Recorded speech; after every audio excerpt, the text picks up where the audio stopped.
दोस्तों, आज हमारी प्रबंध की सेकंड क्लास है, जिसमें आप देखेंगे आज प्रबंध के अंदर प्रबंध की भूमिका। इसके अंतर्गत हम बात करेंगे तो अंतर व्यक्तिगत भूमिका, सूचनात्मक भूमिका, निर्णयात्मक भूमिका। ठीक है, हम बात करें तो इसके कुछ सहायक कार्य हमने कल भी बताए थे। जो सहायक कार्य इसमें काम करते हैं, नव प्रवर्तन, पूर्वानुमान और संचार और निर्णय। ठीक है ना। दूसरे पटल पर हम चले हम तो प्रबंध की जिम्मेदारियां हैं, जिसमें ग्राहकों के प्रति जिम्मेदारी। ठीक है, ग्राहकों के प्रति जिम्मेदारी, शेयर धारकों के प्रति जिम्मेदारी, कर्मचारियों के प्रति जिम्मेदारी, आपूर्तिकर्ताओं के प्रति जिम्मेदारी, खुदरा विक्रेताओं के प्रति जिम्मेदारी और उद्योग के प्रति जिम्मेदारी। ठीक है, वहीं आगे चले तो हम सरकार के प्रति जिम्मेदारी, समाज के प्रति जिम्मेदारी, ये सारी चीजें प्रबंध की जिम्मेदारियां हैं। ठीक है, हम फिर से एक बार अच्छे समझ लें इसको।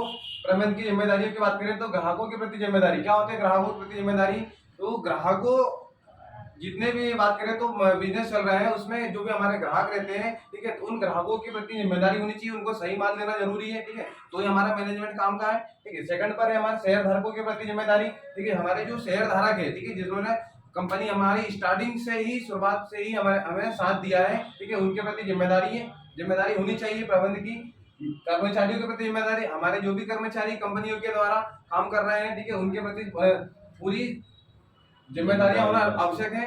ठीक है, बात करें तो आपूर्तिकर्ताओं के प्रति जिम्मेदारी। ठीक है भाई, कंपनी में जो पूर्तियां हमको मिल रही है, पूर्तियां हम कर रहे हैं, ठीक है, तो उसकी उनकी आपूर्ति हमको यहाँ पर महसूस नहीं होनी चाहिए। आपूर्तिकर्ताओं के प्रति जिम्मेदारी, खुदरा विक्रेताओं के प्रति जिम्मेदारी। ठीक है, जो जितने भी माल विक्रेता होते हैं, ठीक है, तो कंपनी के अंदर जो खुदरा मूल्य होता है, खुदरा विक्रेता होते हैं, तो उसके प्रति भी जिम्मेदारी प्रबंध की होती है। ठीक है, उद्योग के प्रति जिम्मेदारी, हम कोई भी बड़ा उद्योग कर रहे हैं, कोई भी बिजनेस कर रहे हैं, तो उसके प्रति हमारी जिम्मेदारी भी बहुत आवश्यक है। ठीक है, ये प्रबंध की विशेषताओं के अंदर भी आएगा।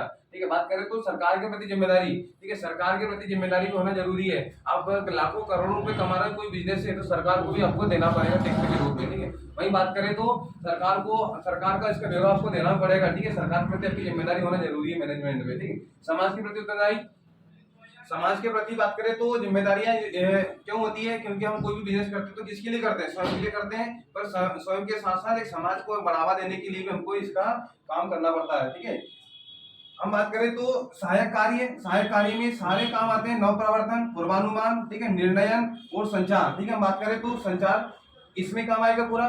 ठीक है, संचार बात करें तो जैसे हम संप्रेषण किसी को भेजते हैं तो संचार काम आता है। ठीक है, निर्णय की बात करें तो निर्णय में हमको निर्णय लेने की क्षमता इसमें होनी चाहिए। ठीक है, शेयरधारकों को निर्णय देना हमको। ठीक, उसी तरह पूर्वानुमान, इन सबके लिए हमको पहले से ज्ञान होना जरूरी है, पूर्वानुमान लगाना जरूरी है। ठीक है, आगे चले तो हम नव प्रवर्तन, हर समय हमको नया करते रहना चाहिए मैनेजमेंट में। ठीक है, हम बात करें अंतर्गत व्यक्तिगत भूमिका। ठीक है, जो हमारी ये प्रबंध की भूमिका तीन है, सूचनात्मक भूमिका, निर्णयात्मक भूमिका और अंतर व्यक्तिगत भूमिका। ठीक है, तो हमको इन भूमिकाओं को निभाते रहना चाहिए मैनेजमेंट के अंदर। ठीक है, यदि आप नहीं निभाते हैं, ठीक है, तो आपका मैनेजमेंट यहाँ पर काम नहीं कर पाएगा अच्छे से। ठीक है, तो इसमें सबसे मेन है सूचनात्मक भूमिका। ठीक है, ये तो आपको देना ही पड़ेगा यदि आपके कंपनी में 20 कर्मचारी काम कर रहे हैं। ठीक है, आपके कोई भी बिजनेस में जितने भी लोग काम कर रहे हैं तो उनको सूचना देना रही है। ठीक है, हमको यहाँ पर संचार भी देना जरूरी है। ठीक है, सारी चीजों को आपको ध्यान रखना पड़ेगा। ठीक है, अगला चैप्टर इसी तरह का आपको देखने को मिलेगा अगले वीडियो में। धन्यवाद।